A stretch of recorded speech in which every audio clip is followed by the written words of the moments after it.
Buenas tardes para todos y para todas. Buenas tardes. Primero agradecer la organización de este pequeño evento porque para muchos de nosotros es una gran oportunidad, partiendo de acabar de terminar nuestra presentación de maestría, presentarnos en un evento y mucho más tan cercanos con nuestros compañeros. Mi investigación se llamó Hacia la alfabetización matemática en el contexto de la educación media y la sociedad venezolana. Allí, antes de iniciar la presentación, quisiera mencionar que el tutor de mi investigación fue el profesor Darwin Silva y nuestra presentación fue en noviembre del año anterior, 2019. ¿Por qué este título? Voy a disgregar un momentico allí tres cositas. Alfabetización matemática ha sido entendida en el mundo dependiendo de la sociedad en la que se encuentre. Hay diversos autores que hablan sobre la alfabetización matemática.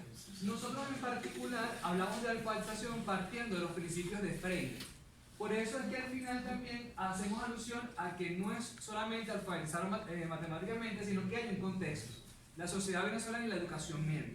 ¿Por qué hablar de la educación media? Porque había que discernir o especificar que los estudiantes de educación media venezolanos no tienen las mismas características que en cualquier otra parte del mundo. Es decir, nuestra juventud tiene unas características particulares y además nos encontramos en una república que da derecho a la juventud al pleno desarrollo de su personalidad. Por eso es que nosotros tomamos como gran interés hablar de que estábamos en el contexto de la educación media y de la sociedad venezolana. La acción social problematizada. Enseñanza de la matemática centrada en matemática descontextualizada. Aclaro esto un poco.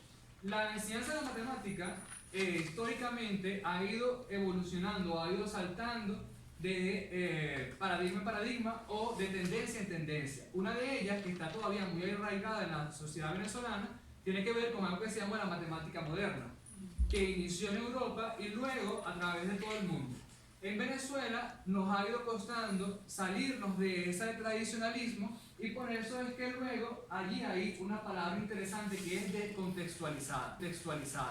Creemos nosotros, partiendo de las ideas de Freudenthal, que la matemática debería enseñarse en un contexto, que todo lo que sea matemática podría en algunos momentos vincularse con la realidad. Más adelante vamos a ir a hablar un poco más de eso, ¿no? Donde los estudiantes no valoran a la matemática como una herramienta para el estudio de situaciones reales. Ahí tenemos otro elemento importante. La matemática a lo largo de su historia no ha surgido solamente para resolver números o para llenar cuadernos de números, sino para resolver problemas reales. Es así como se inició el conteo. Es así como comenzaron después a aparecer aplicaciones de la matemática a la ingeniería y tenemos gracias a eso el mundo que tenemos. Entonces se nos hacía contradictorio que la matemática que se enseñara en la clase de matemáticas no tuviese que ver con un contexto, sino que fuese aparentemente solamente sacar cuenta. Lo que teóricos en la enseñanza de la matemática han llamado el paradigma del ejercicio, porque es el paradigma, digamos, una de las únicas cosas que se hace en la clase de matemáticas. Entonces esa fue parte de la problemática, llegar a una institución con un grupo de jóvenes donde había una tradición muy marcada por el tradicionalismo. El profesor explica el contenido matemático, luego los estudiantes ejercitan ese contenido matemático para luego ir a un examen. Entonces nosotros entendíamos que eso no nos permitía poder comprender o valorar la matemática como lo que es, una herramienta humana para la resolución de problemas. Entonces luego, las actividades de las matemáticas no consideraban los intereses de los estudiantes ni los objetivos de la nación. Esa es otra gran problemática que nosotros entendimos en nuestra investigación. No tenía mucho sentido que las actividades en matemática no se relacionaran con los intereses de los estudiantes ni los objetivos de la nación, estando en el marco de la sociedad venezolana, que se dio en el año 99 una nueva constitución que habla de que todo ciudadano tiene derecho al pleno desarrollo de su personalidad. Es allí donde está el toque central de sus intereses. Adelante, por favor. Nuestros actores sociales fueron 27 estudiantes de cuarto año de educación media. Esto fue en el estado de La Guaira y el ámbito temporal en el año escolar 2017-2018. Adelante, por favor. ¿Cuáles fueron las experiencias investigativas previas que tomamos? Una del doctor Vladimir Serrano, hecha en la Universidad Central de Venezuela, hablando de la alfabetización matemática. Como les decía al principio, la alfabetización matemática ha sido estudiada en varios lugares del mundo. Incluso uno de los autores principales a nivel mundial es Ole Skoumoes, en Dinamarca. Pero nosotros entendíamos que debíamos centrar en que estábamos en la sociedad venezolana y Vladimir Serrano tiene hasta ahora el único trabajo en Venezuela abordando el tema de la alfabetización matemática. El profesor Darwin Silva hablando de la matemática a lo real, que tenía que ver con los procesos de matematización que entendíamos nosotros que era muy importante, porque si queremos entender la matemática como algo que nos permite resolver problemas reales, debemos aprender a movernos del mundo real al mundo matemático, lo que teóricamente llamamos matematización. Y otra que está muy vinculada con esto, que es del profesor Ortiz. Nuestros grandes referentes teóricos, hablando de la alfabetización, fueron Freire y Henry Giraud. ¿Por qué?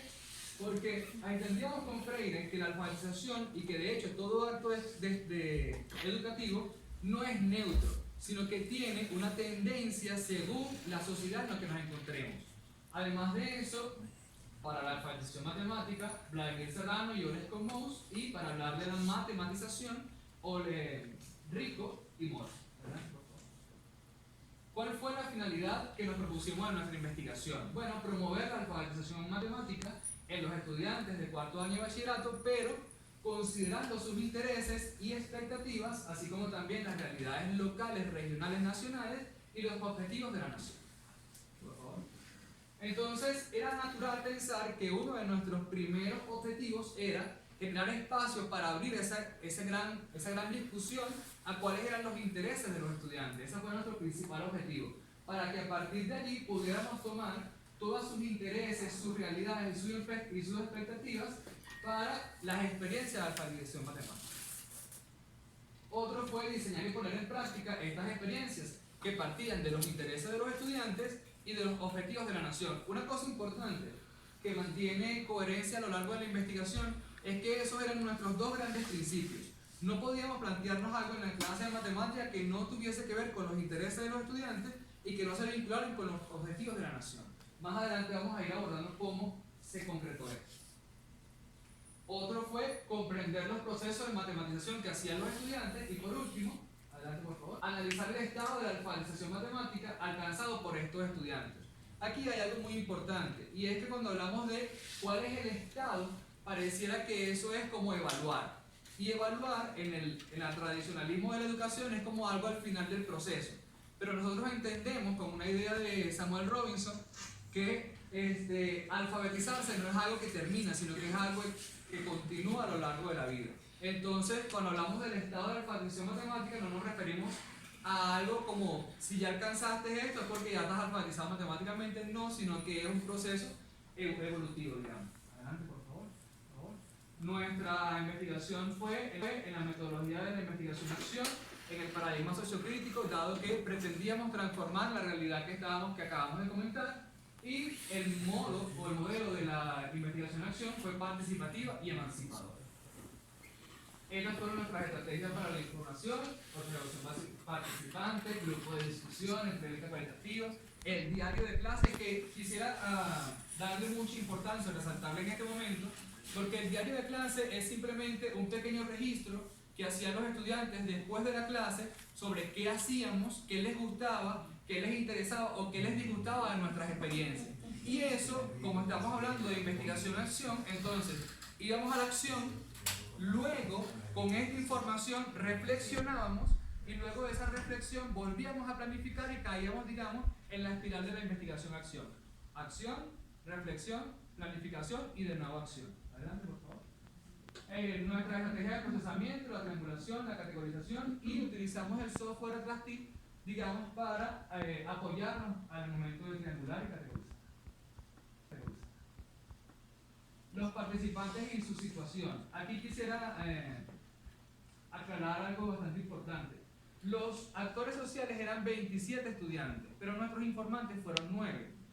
¿Por qué? Porque queríamos ir a profundidad en aquel elemento del estado de la alfabetización matemática. Entonces, dentro del gran colectivo de los 27 estudiantes, tomamos 3 de los más participativos, 3 de los medianamente participativos y 3 de los menos participativos, para así tomar, digamos, una muestra bastante representativa del colectivo, pero además para ir a profundidad en la alfabetización matemática.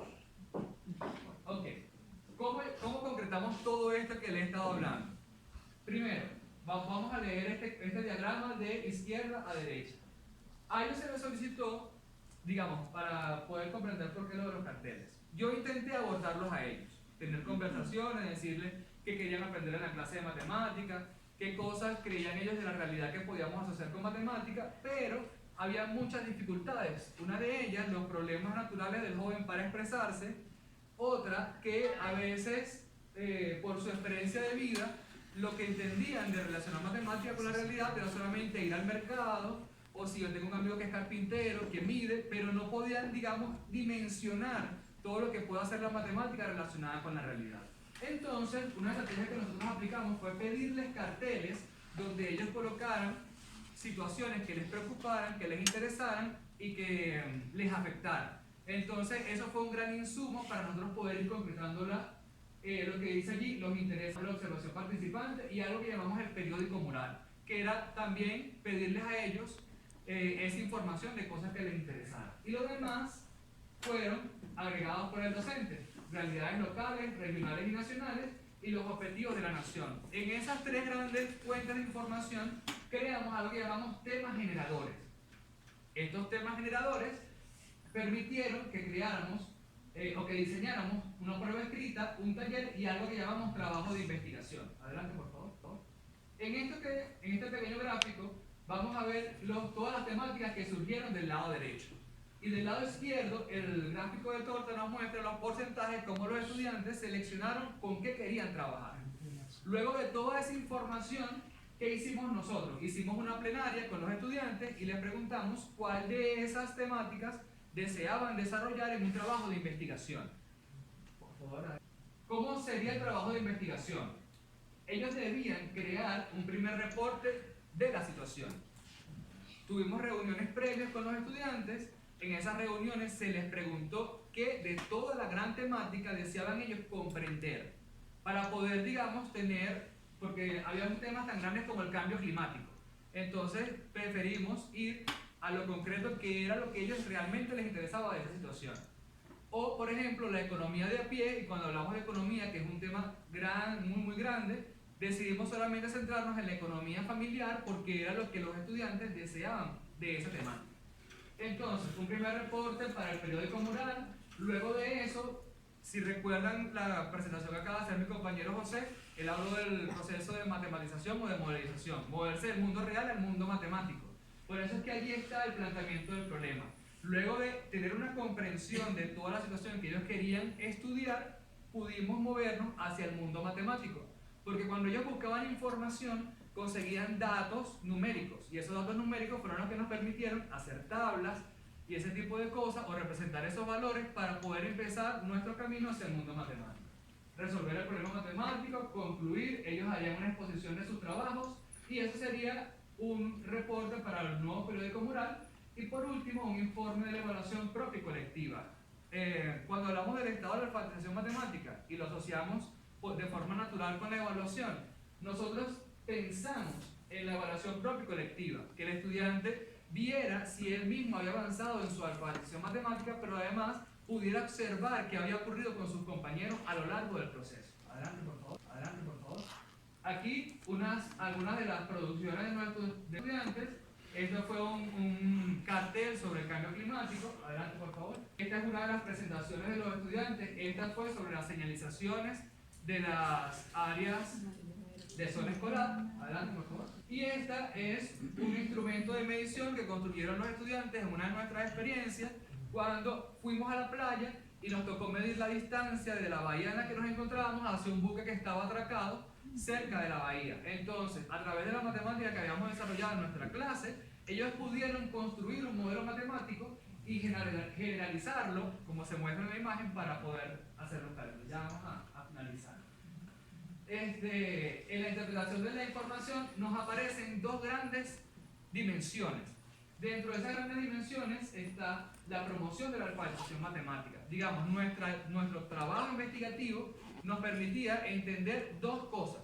La primera, que nosotros estábamos innovando en la enseñanza de la matemática. Estábamos trayendo cosas que se habían dicho a lo largo en todo el mundo sobre enseñar matemática con la realidad, pero lo estábamos concretando, y por eso es la promoción de la alfabetización matemática, basado en tres principios fundamentales. Uno, los intereses de los estudiantes como generador del conocimiento. Dos, el carácter democrático del hecho educativo. Tres, la generación del conocimiento relacionando la matemática y la realidad. Voy a aprovechar por lo corto del tiempo hablar de los hallazgos en esta dimensión. Cuando hablamos de los intereses, allí una de las grandes importancias o una de las grandes hallazgos es que al relacionar los intereses de los estudiantes y traerlo a la clase de matemáticas, rompemos con lo que Freire llamaba la educación bancaria, donde es el docente el que da todo el contenido y es el docente el único informante. Entonces, al ser los estudiantes los que traen información de sus intereses, allí no es solamente el docente el informante, ellos se convierten en informantes del colectivo. Además, eso despertó muchísimo más dinamismo en la clase de matemáticas, reconocidos por ellos mismos. Sobre el carácter democrático del hecho educativo, bueno, nosotros tuvimos serias dificultades porque no es algo tan fácil ir a una clase de matemática donde ya hay una rutina establecida, el profesor me explica, luego yo hago ejercicio, luego hay un examen. Romper esa tradición no es nada sencillo. Entonces eso nos llevó a un proceso democratizador donde el principal elemento, incluso lo dice Freire en la literatura, es el diálogo. Entonces, una de las grandes hallazgos allí es la posibilidad de dialogar con el estudiante, considerarlo siempre un actor con el cual dialogar. Y luego, en la otra dimensión, que ya tenía que ver con la parte matemática, digámoslo en este sentido, el estudio de las situaciones reales, ahí creamos incluso un modelo que nos permite ver cómo los estudiantes avanzan en su alfabetización matemática cuando estudian situaciones reales. Digamos, nosotros llamamos el estado cero aquel donde la enseñanza de la matemática es la tradicional, solamente aprendo matemática en el contexto matemático. Pero cuando nosotros hacemos esta propuesta, un primer avance es que el estudiante se interese por una temática. Hacer que la juventud de ahora se preocupe por alguna temática ya es un paso hacia adelante. El segundo fue ver que ellos comenzaban a investigar. Entonces, sus propios intereses los motivaba a investigar y no era porque algo que el profesor le asignaba, sino que era algo que les nacía a ellos comprender. Y así sucesivamente, luego las actividades matemáticas y todo aquello. Voy a cerrar para no tomar más tiempo con el último párrafo de la investigación, donde digo, en definitiva, la alfabetización matemática sobre los principios que hemos mencionado a lo largo del trabajo, es decir, considerando al estudiante un protagonista del proceso y un actor con el cual dialogar permanentemente, eso es algo muy importante, dialogar permanentemente. Segundo, vinculando sus intereses con el contexto y los planes de la nación, la generación de las experiencias, transformando el aula en un ambiente democrático, no es una utopía. Es decir, no es algo, al principio parecía, cuando nosotros fuimos a la realidad, después de habernos planteado toda esta cosa cuasi romántica y ver que no era fácil, de repente decíamos, no es fácil, mas no era imposible. Luego de toda la experiencia podemos decir, no es utópico. Plantearnos enseñar matemáticas partiendo de los intereses de los estudiantes para generar el conocimiento. Luego, de hecho, es el camino para formar al ciudadano, para comprender, reflexionar y tomar una postura ante la realidad. Situaciones que pretenden afectar a la sociedad que habite de manera razonada. Enseñar, o como decía Freire, todo acto de educar tiene que ver con hacer al actor consciente de la realidad o de su realidad. Entonces, esto que hemos mencionado, como lo digo en este párrafo, nos permite formar al ciudadano. Y por último, es posible fomentar la crítica social, la sensibilidad por la vida humana y la madre tierra. Es un proceso de concienciación del hombre, de su posición en el mundo, para la transformación hacia una sociedad más justa, igualitaria y democrática, convirtiendo la educación en el proceso fundamental para consagrar los sueños de esta sociedad compiladas en nuestra Constitución, una república bolivariana. Muchísimas gracias.